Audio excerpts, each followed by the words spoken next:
अस्सलाम वालेकुम जी। Class 9 introduction of biology chapter number 3 lecture number 3 के साथ मैं हूं वसीम अकरम मक्सी आप लोगों की खिदमत में हाजिर। कुछ दिन एब्सेंट रहने की वजह ये थी कि जी तबीयत नासाज थी, जिसकी वजह से वीडियो अपलोड नहीं कर सके। आज हम आए हैं जी relationship of biology with other sciences. Biology का जो रिलेशनशिप है वो बाकी साइंसेस के साथ किस तरह से, उसके बारे में आज हम डिस्कस करेंगे। तरफ relationship of biology with other sciences, बाकी साइंसेस जो हैं उनके साथ बायोलॉजी का यानी हयातियात का जो रिलेशनशिप है वो किस तरह से है और वो किस तरह से अपना काम कर रही होती है। तो सबसे पहले जी, biology is a multi dimensional subject and linked with other sciences. इसका मतलब ये है कि जी बायोलॉजी जो है एक ऐसी साइंस है, जो एक ऐसा सब्जेक्ट जो है जो बाकी सब्जेक्ट्स के साथ लिंक्ड होता है और बाकी साइंसेस के साथ लिंक्ड होता है। अब इसकी अगर हम मिसाल ले लेते हैं तो वो किस तरह से है जी, for example the movement of animals follow the law of motion in physics. Like जिस तरह से लिवर होता है आपका, फिज़िक्स के अंदर आप लोगों ने लिवर पढ़ा होगा कि जिस तरह से लिवर काम कर रहा है मोशन के ऊपर, इस तरह से आपका जो आर्म होता है, उस आर्म के हम एग्जांपल लें तो वो भी लिवर की तरह से जो है वो काम कर रहा होता है मोशन के ऊपर। तो ये बायो जो है उसके साथ इंटरकनेक्टेड होती है। दूसरी अगर हम बात करें कि जी biology is considered as interdisciplinary science, तो इंटरडिसिप्लिनरी साइंस से मुराद ये है कि which is related with other sciences. ये बाकी साइंसेस के साथ रिलेटेड होती है। और बाकी साइंसेस के साथ रिलेटेड किस तरह से होती है कि जी बाकी साइंसेस में ये मैथमेटिक्स आ जाती है, आपकी साइंस, आपकी बायोकेमिस्ट्री आ जाती है, आपकी सोशो इकोनॉमिक्स आ जाती है, आपकी एग्रीकल्चर आ जाती है, और इस तरह से बाकी बहुत सारी साइंसेस जो हैं वो आ जाती हैं। तो उसमें इंटरडिसिप्लिनरी साइंस जो है वो आप लोगों की बायोलॉजी कंसिडर की जाती है, क्योंकि ये बायोलॉजी जो है ये आपकी तकरीबन इन तमाम साइंसेस के अंदर जो है वो काम कर रही होती है। तो उसमें से कुछ एग्जांपल्स जो हैं आज के लेक्चर में हम डिस्कस करेंगे। तो चलते हैं उन एग्जांपल्स और उन ब्रांचेस की तरफ जिसके साथ बायोलॉजी जो है इंटरकनेक्टेड होती है और इंटरडिसिप्लिनरी होती है। सबसे पहले हमारे पास आ जाती है जी बायोफिज़िक्स। बेसिकली ये जो बायोफिज़िक्स है ये ब्रांच है आपके फ़िज़िक्स की। और बायोफिज़िक्स के अंदर क्या होता है, in which laws and techniques of physics are applied to explain the process of life. हमारी ज़िंदगी जो है ये इसको समझने के लिए सिर्फ बायोलॉजी ही काफ़ी नहीं होती। इस वजह से हम कहते हैं कि जी biology is multi dimensional and interdisciplinary subject. तो इसके लिए सबसे पहले जी हमें ये समझना होगा कि फ़िज़िक्स जो है वो बायो के साथ किस तरह से रिलेट कर रही होती है, और फ़िज़िक्स की जो टेक्निक्स होती हैं, लॉज़ होते हैं, वो किस तरह से अप्लाई किए जाते हैं ज़िंदगी के प्रोसेसेस को एक्सप्लेन करने के लिए, लाइफ के प्रोसेसेस को एक्सप्लेन करने के लिए। इसमें सबसे पहले जी आ रहा है द रेडियो फिज़िक्स ब्रांच। ये फ़िज़िक्स की एक ब्रांच है जिसमें रेज़िस के बारे में हम डिस्कस कर रहे होते हैं, where radio active isotopes are used to trace the translocation of different materials within the organisms.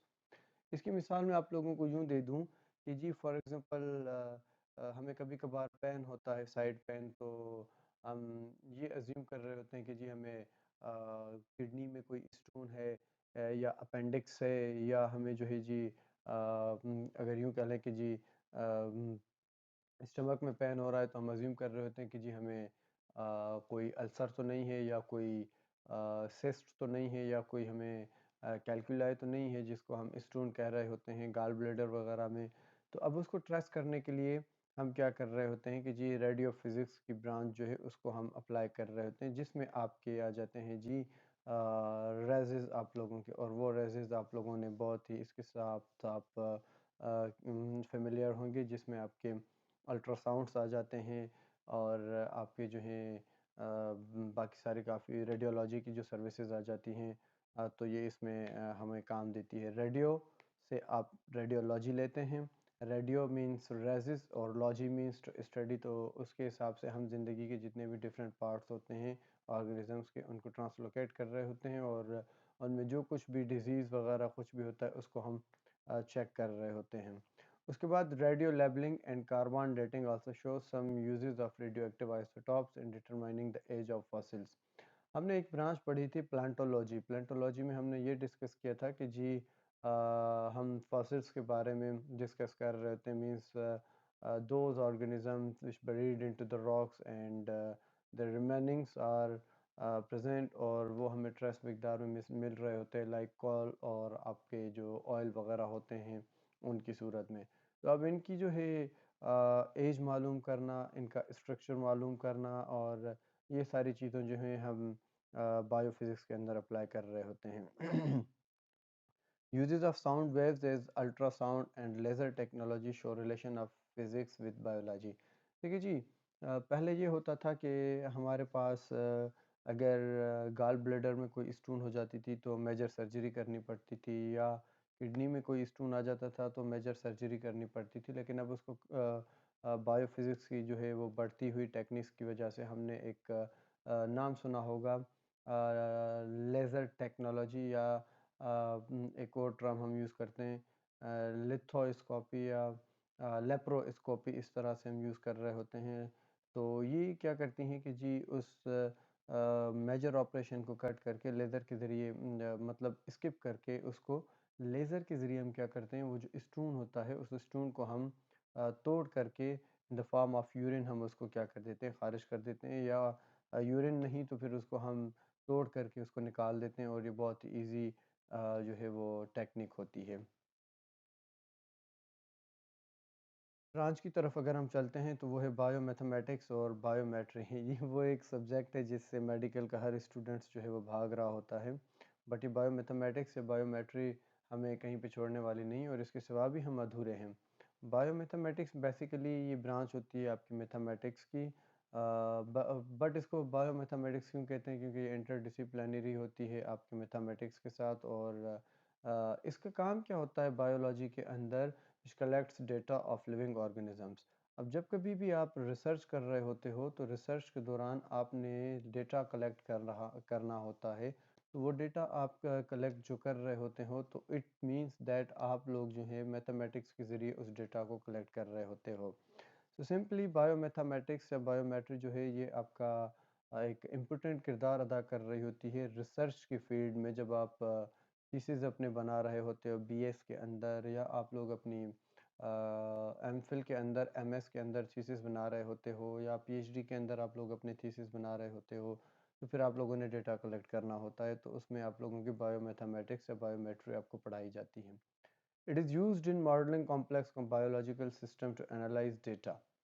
अब ये है कि जी ये एक कॉम्प्लेक्स बायोलॉजिकल सिस्टम है जिसमें हम एनालाइज कर रहे होते हैं डेटा को। एनालाइज करना डेटा से मुराद क्या है कि जी फॉर एग्जांपल आपने एक कम्युनिटी ली है जिसमें आपने मेल फीमेल, बच्चे, बूढ़े, एज फैक्टर, सेक्स फैक्टर, ये सारी चीज़ें ली हैं। तो इनको आप एनालाइज करेंगे डेटा को, और उस डेटा को एनालाइज करके फिर आप क्या करेंगे, अपनी एक रिसर्च जो है वो तैयार करेंगे करेंगे कि जी इसमें पेशेंट में ये चीज़ थी, इस एज ग्रुप में ये चीज़ थी, इस सेक्स ग्रुप में इतनी जो है वो क्या कहते हैं डिजीज़ पाई गई थी इतनी, और क्या कहते हैं कि जी इस उम्र के बंदों में ये चीज़ थी नहीं थी। तो ये इस हिसाब से आप इसको एनालाइज कर रहे होते हैं। अच्छा, बायो इन्फॉर्मेटिक्स जो है ये एक अलग से सब्जेक्ट आपको पढ़ाया जाता है, बायो स्टेटिस्टिक आपको पढ़ाया जाता है। ये दोनों जो हैं बायो मैथमेटिक्स के सब्जेक्ट्स होते हैं basically. Bioinformatics is one of its most common example. Bioinformatics में आपको जो भी डेटा कलेक्ट करने का या रिसर्च करने का तरीका होता है वो आपको पढ़ाया जाता है। और simply bioinformatic is the study of biological data. ठीक है, बायोलॉजिकल डेटा जो आप कलेक्ट कर रहे होते हैं using mathematically and computational method.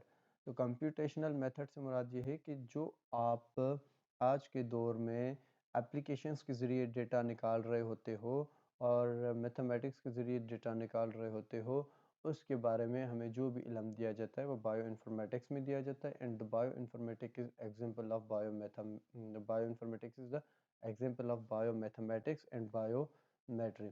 Hopefully आपको मेरी वीडियो पसंद आई होगी, और अगर पसंद आई है तो हमारे चैनल को लाइक कीजिएगा और फॉलो कीजिएगा, आपकी बड़ी मेहरबानी होगी।